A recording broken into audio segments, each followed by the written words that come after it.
नमस्कार भाइयों, एमपी जी महाराज की जय जय जय। आज एक बार फिर आपके सामने उपस्थित हुआ हूँ इस महा एपिसोड कार्यक्रम को लेकर के। आज का जो कार्यक्रम है, आज के जो वीडियो है, आपकी जो संबोधन व्यवस्था है, इसे आप पूर्ण रूप से सुने और इस पर विचार करें, इस पर ध्यान दें, क्योंकि आगे ये वीडियो बहुत रोचक होने वाला है और बहुत ही आनंददायक होने वाला है, विचारणीय होने वाला है। इसमें दो तरह की बात करने वाला हूँ मैं, एक धर्म की और एक धर्मनिरपेक्ष की बात। अब जो बात आपको अच्छी लगे उस पर आप कमेंट कीजिए और ज़रूर कमेंट कीजिए। जो धर्म हिंदू राष्ट्र बनाना चाहते हैं वो सुने अगर, तो वो इस पर कमेंट करें कि वो हिंदू राष्ट्र इसलिए बनना चाहिए, इसमें ये फ़ायदे हैं। और धर्मनिरपेक्ष वाले अगर सुनते हैं तो वो ये बताएं कि हाँ ये ठीक है या गलत है। इसलिए मैं हाथ जोड़ के निवेदन करता हूँ कि इस पे आप विचार कीजिए और ज़रूर बताइए कि क्या सही है क्या गलत है। तो मैं चलता हूँ, आगे बढ़ता हूँ कि मन की इच्छा अनंत है, इच्छा अनंत विचार, हरि इच्छा के बिना सब इच्छा बेकार। मन की इच्छा अनंत है और इच्छा अनंत विचार, पर हर इच्छा के बिना सब इच्छा बेकार। क्योंकि हमारे बीच में एक आदरणीय जी हैं, धीरेन्द्र कृष्ण शास्त्री जी, बागेश्वर धाम वाले बाबा जी। उनका कहना है हिंदू राष्ट्र घोषित हो। उनके कार्यक्रम में लाखों लोग जाते हैं, भीड़ उमड़ती है। तो मैं उनसे विनम्र निवेदन करके कहना चाहूँगा कि वो हमें ये बताए, हिंदू राष्ट्र तो घोषित आप कर लोगे, लेकिन ये आप बताएं उसके लाभ क्या हैं। इस देश की जनता के क्या लाभ है हिंदू राष्ट्र में, वो लाभ आप बताइए उस जनता को। जो 1 लाख भीड़ आती है, 10 लाख भीड़ आती है, उस जनता को उसके लाभ के बारे में आप बताइए कि क्या लाभ है। और जब तक आप लाभ नहीं बताओगे तब तक आप देश भी जाते हो, विदेश भी जाते हो, आपकी बड़ी पहुंच है, आप बड़े महान हो, आपके खिलाफ कोई एक शब्द बोल देगा, हो सकता है उसको फांसी हो जाए। लेकिन हम आपसे ये जानना चाहते हैं कि हिंदू राष्ट्र बनने से क्या लाभ होगा।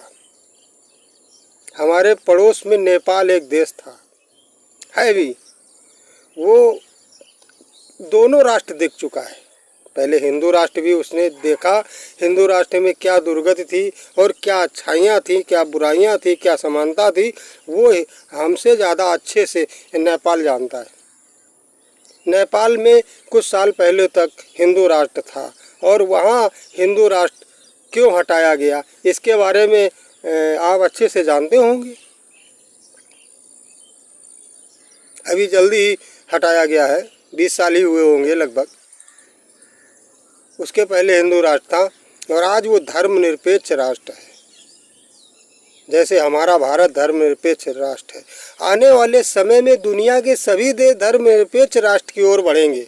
और आप कह रहे हो हिंदू राष्ट्र बने। हिंदू राष्ट्र में क्या फ़ायदा है आप नहीं गिना सकते, तो मैं बताता हूँ। हिंदू राष्ट्र में राजतंत्र होता है, राजा का तंत्र होता है। उसमें ग्राम सभा प्रधान समाप्त, सांसद समाप्त, विधायक समाप्त, विधानसभा गायब, लोकसभा सब समाप्त। तो जब हिंदू राष्ट्र लाओगे तो ये सारी की सारी व्यवस्थाएं आपको रद्द करनी होगी। ना तो प्रधानी होगी, ना विधायकी होगी, ना सांसदी होगी, और ना इसमें प्राइम मिनिस्टर होगा, ना राष्ट्रपति होगा, ना सीएम होगा, कुछ नहीं होगा। उसके बाद जो शास्त्र के अनुसार हिंदू राष्ट्र का निर्माण करता है, वो उसे राजाओं और क्षत्रिय, ब्राह्मण, वैश्य, शूद्र, क्षत्रिय में ये अधिकार होता है, राजतंत्र। पहले तो इसको राजतंत्र बनाइए, ये सारी चीज़ों को निरस्त कीजिए और फिर एक राजा नियुक्त कीजिए। राजा भी वही होता है जो श्रवण होता है, ऊंची जाति का होता है। इसमें जाति वर्ण है 4, शूद्र, क्षत्रिय, वैश्य, ब्राह्मण। तो ब्राह्मण का काम होता है राजधर्म में राजा बन के रहना, और उन्हीं के सारे मंत्री होते हैं। और जो क्षत्रिय होते हैं वो अपना सब सैनिक व्यवस्था देखते हैं, और जो वैश्य शूद्र वो अपना अपना ही काम करें, दूसरे का काम करें तो डंडा बाजे। दूसरे का काम अगर वो करने लगेंगे तो उनको अनुमति नहीं होगी। तो ये होगा हिंदू राष्ट्र का फार्मूला। और सेकुलर और धर्मनिरपेक्ष राज्य का मतलब है जो आज वर्तमान चल रहा है हिंदू राष्ट्र की ओर आप अगर बढ़ेंगे तो हमारा देश सैकड़ों साल पीछे चला जाएगा। हमारे देश में कब हिंदू राष्ट्र लागू था? हमारे आदरणीय पूर्वज, हमारे चंद्रगुप्त मौर्य, अशोक सम्राट, ये हमारे परदादा हैं। इन लोगों में भी हिंदू राष्ट्र नहीं था, राजतंत्र था, बाहुबल था उनके पास, और वो राजतंत्र को राजा बन करके सबको निर्वाह किए और बुराई को दूर करते थे। तो राजतंत्र हिंदू राष्ट्र लाने के लिए सारी संस्थाएं खत्म करनी पड़ेंगी और फिर से राजा बनाना पड़ेगा। वो जिंदगी भर के लिए एक राजा रहेगा, और जब वो खत्म हो जाएगा तो उसके परिवार का दूसरा राजा रहेगा। तो ऐसा राज अब नहीं होगा।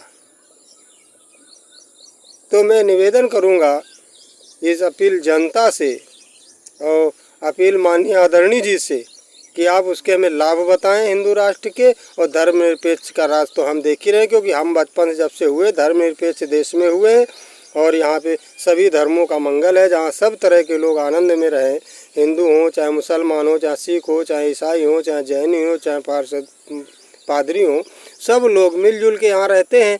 वो तो लड़ाई झगड़ा सबके घर में होते तो ऐसे यहाँ भी हुआ करते हैं, कोई उसमें दिक्कत नहीं है। कि जब घर घर में लड़ाई झगड़ा होते हैं तो ऐसे भी हो जाए कोई। अब हमारा देश जाति विहीन की ओर बढ़ रहा है। अब इसमें जातियां का ख़त्म होने का समय आ गया है।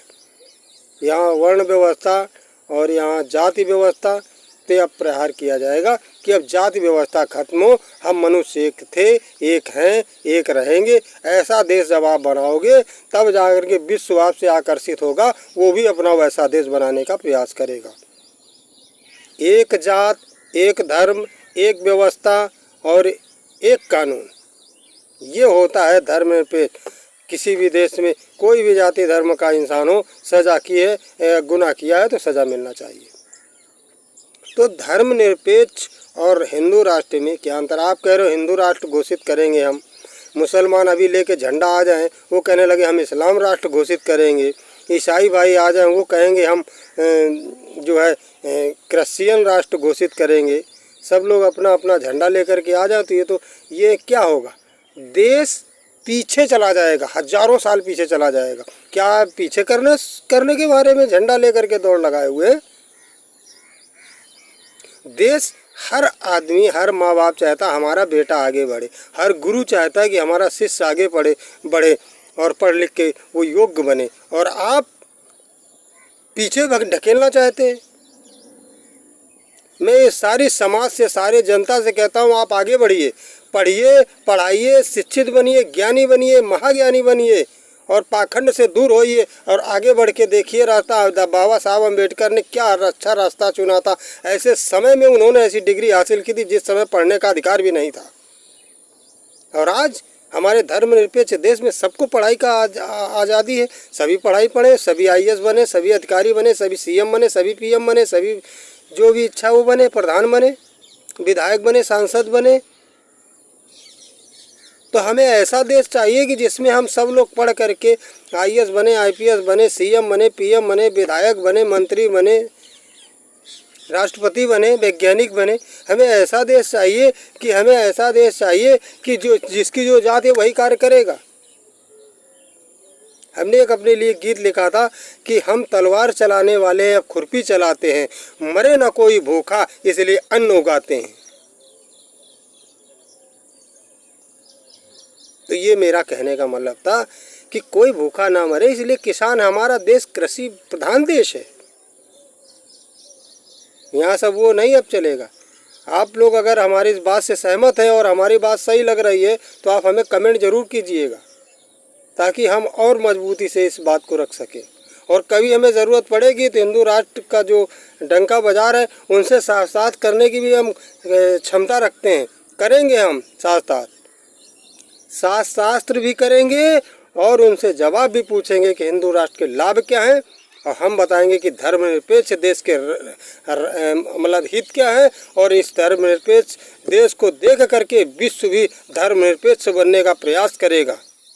ये हम जानते हैं और ये आप भी जानते हो, लेकिन गुमराह किया जा रहा है पब्लिक को। ये मैं आप सारी पब्लिक से और जनता से निवेदन करता हूँ, किसी के बहकावे में ना आए और अपना कार्य अपना कर्म जो भी इच्छा है वो करें। आज हमारे देश में एक जो जूता सिलता था वो आज आईपीएस बन गया, वो आज इंजीनियर बन गया, वो आज डॉक्टर बन गया, वो आज विधायक सांसद मुख्यमंत्री बन गया। और जो हमारे यहाँ का जो ब्राह्मण था, जो राज्य के दरबार में मंत्री रहा करते थे, वो आज उनके बेटे आज इंजीनियर बन गए, डॉक्टर बन गए, मास्टर बन गए। किस चीज़ के? जूतों की डिग्री लेकर के वो पास होकर के जूते को शोरूम बना के खड़ा कर दिया, जूतों की फैक्ट्रियाँ बना दी। तो वो ब्राह्मण क्या हो गए? वो मोची हो गए? नहीं, ऐसा नहीं। जो जैसा वैसा रहे, हमें कोई मतलब नहीं। आज हर जात का काम डिवाइडेशन ख़त्म हो गया, जो मर्जी वो कर सकता है। तो इसलिए हमारा देश कितना तरक्की कर रहा है। और अब एक राष्ट्र एक धर्म एक हिंदू राष्ट्र के पीछे लग जाएंगे तो कैसे काम चलेगा? नहीं चलेगा। देश हमारा हजारों साल पीछे चला जाएगा। इसलिए आप ज्ञान को खोलिए, बुद्धि को खोलिए, ज्ञान चक्षु खोलिए, ज्ञान नेत्र खोलिए। और आप बहुत अच्छा काम कर रहे हैं, आप जनता को संबोधित कर रहे हैं तो आप करिए। हम ये नहीं कहते कि आप संबोधित मत करोगे, अब आपका अधिकार है। तो हमारा भी एक अधिकार है, हम भी जनता के नागरिक हैं कि हम भी एक अच्छी बात कह सकते हैं आज समाज के अंदर। और हम कहने से चूकेंगे भी नहीं अब, क्योंकि हमें जब कोई गलत करता है तो हमें दुख होता है, और जब गलत चीज़ हमारे सामने आती है तो हमारे पास उतना पावर नहीं कि हम आपसे एक्शन ले सकें। लेकिन हम अपने अकेले ही अपनी बात ज़रूर कह देंगे कि जो गलत है तो गलत है, सही है तो सही है। हमारे प्रधानमंत्री जी एक भी शब्द नहीं बोले कि हिंदू राष्ट्र हम घोषित कर देंगे। हमारे सीएम योगी आदित्यनाथ जी नहीं बोले कि हम हिंदू राष्ट्र घोषित कर देंगे। हम सभी ग्राम प्रधानों से निवेदन करते हैं, विधायकों से निवेदन करते हैं, सांसदों से निवेदन करते हैं, मंत्रियों से निवेदन करते हैं, और सीएम जी से निवेदन करते हैं। भारत के जितने सीएम हैं सभी से निवेदन करते हैं हाथ जोड़ करके, और भारत के प्रधानमंत्री जी हैं उनसे निवेदन करते हैं, यदि आप हिंदू राष्ट्र लाओगे तो सबसे पहले ये सारी पोस्टों को निरस्त करना पड़ेगा। शास्त्र के अनुसार राष्ट्र बनाना पड़ेगा, तब हिंदू राष्ट्र कहते हैं। इसलिए शास्त्र के हिसाब से ना ला करके, जैसा हमारा संवैधानिक देश है ऐसा आप आगे ले जाइए और विकसित कीजिए, विकास कीजिए। हम आपके साथ हैं। और मैं क्या कहूँ, इसीलिए तो कहा कि मन की इच्छा अनंत विचार, हर इच्छा के बिना सब इच्छा बेकार। तो आप अच्छा काम कर रहे हैं, हम आपके साथ में हैं। आप गुमराह करेंगे ये हमें पसंद नहीं है। हम भारत के नागरिक हैं, भारत का एक नागरिक हूँ मैं, भारतवासी हूँ मैं भारत की बात करता हूँ। 15 अगस्त आ रहा, 15 अगस्त के दिन एक राष्ट्रीय गीत बहुत ज़ोरदार, बहुत अच्छा नवीन राष्ट्रीय गीत में 15 अगस्त को आपको इस YouTube आत्मज्ञान स्वयं की पहचान चैनल के माध्यम से देंगे हम आपको। और मैं क्या कहूँ, आप मेरी बात पे विचार कीजिए, और सहमत हो तो कमेंट कीजिए, और इस वीडियो को आगे शेयर कीजिए, बढ़ाइए, और हम आपके साथ हैं, आप हमारे साथ जुड़िए। MP जी महाराज की जय जय जय।